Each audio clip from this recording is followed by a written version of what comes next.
At some point in human history, someone opened their mouth and made a sound that meant something. Not a scream, not a grunt, a word. And in that moment, everything changed. Language is so natural to us that we never stop to ask where it came from. You wake up, you speak, you think in words, you dream in sentences. It feels like breathing, automatic, invisible, always there. But there was a time when none of it existed. No words, no names, no stories, just silence and whatever sounds the world made around you. And the question of how we got from there to here is one of the greatest unsolved mysteries in all of science. What we do know will change the way you hear every conversation for the rest of your life. Let's start with what separates us from every other animal on Earth. Because we're not the only species that communicates. Bees dance to tell each other where flowers are. Whales sing songs that travel hundreds of miles through the ocean. Chimpanzees use over 30 distinct calls and gestures, but none of them can do what you just did when you read that sentence. None of them can talk about something that doesn't exist yet. A chimp can signal danger. It cannot plan for tomorrow. A whale can call to its family. It cannot describe a memory from last year. Language isn't just communication.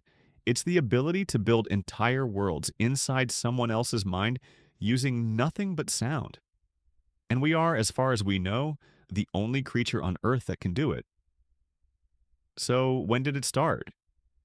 The honest answer is we don't know exactly. Language leaves no fossils, you can't dig up a word. But we can look at the bones. The hyoid bone sits at the base of your throat. Now, it's the only bone in your body not connected to any other bone. And it's the anchor for the muscles that let you speak. Without it, you couldn't form most of the sounds in any human language. In 1989, researchers found a 60,000-year-old Neanderthal hyoid bone in a cave in Israel. It was virtually identical to yours, which means Neanderthals had the physical hardware for speech. Whether they used it, we still don't know. But here's what we do know.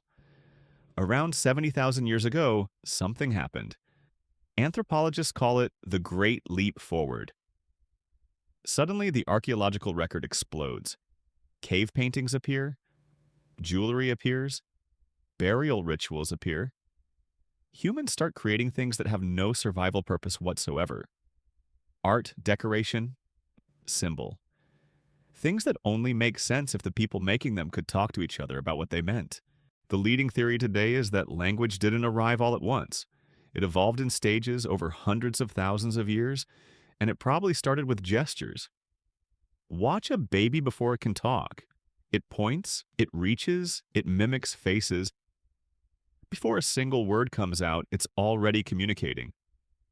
Researchers believe our ancestors did the same thing for a very long time.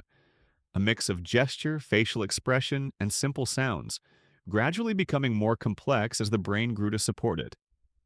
The brain is the key. The part of your brain called Broca's area controls language production. Damage it, and you can still understand speech. You just can't produce it. This region is present in humans and, in a smaller form, in great apes. But in Homo sapiens, it expanded dramatically, and so did our ability to string sounds into meaning. But here's the part that gets really interesting. Language didn't just reflect the world, it created it.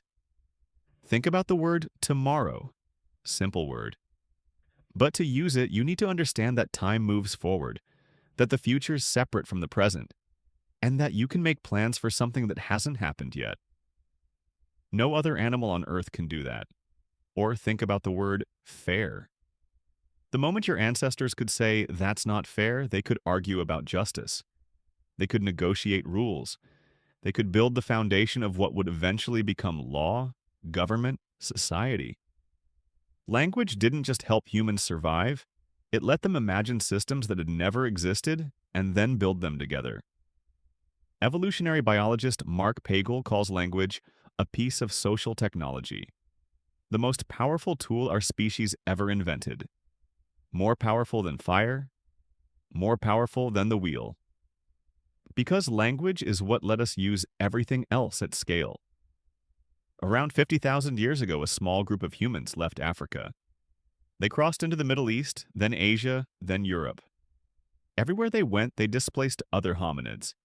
including the Neanderthals who had been in Europe for over 200,000 years. The most widely accepted reason? Language. Not because Homo sapiens were physically stronger, Neanderthals were actually bigger and more muscular, but Homo sapiens could coordinate in ways Neanderthals couldn't. They could plan hunts across large groups. They could share knowledge across generations without anyone having to relearn it from scratch. They could tell stories, and stories are how cultures survive. A Neanderthal who discovered a better way to make a tool could pass it to the people around him. A Homo sapiens who discovered the same thing could tell everyone in the tribe, and their children, and their children's children, through a story that would outlive them by 10,000 years. Today, there are roughly 7,000 languages spoken on Earth. Each one is a different way of slicing up reality. Some languages have no word for left or right. Speakers navigate entirely by cardinal directions, north and south, east and west, even inside a room. Studies show their spatial awareness is dramatically different from ours. Some languages have dozens of words for types of snow. Others have a single word for an emotion that English speakers feel but can't name. The Japanese word amae, the comfort of depending on someone's goodwill. The Portuguese saudade, a longing for something you love that's gone. These aren't just words. They're structures of feeling that exist in some minds and not others, simply because of the language they were born into. Your ancestors started with grunts and gestures around a fire. They slowly built a system complex enough to describe the stars, write laws, compose music, and tell their children who they were. Every word you know is the result of that process. Hundreds of thousands of years of human minds reaching toward each other across the silence.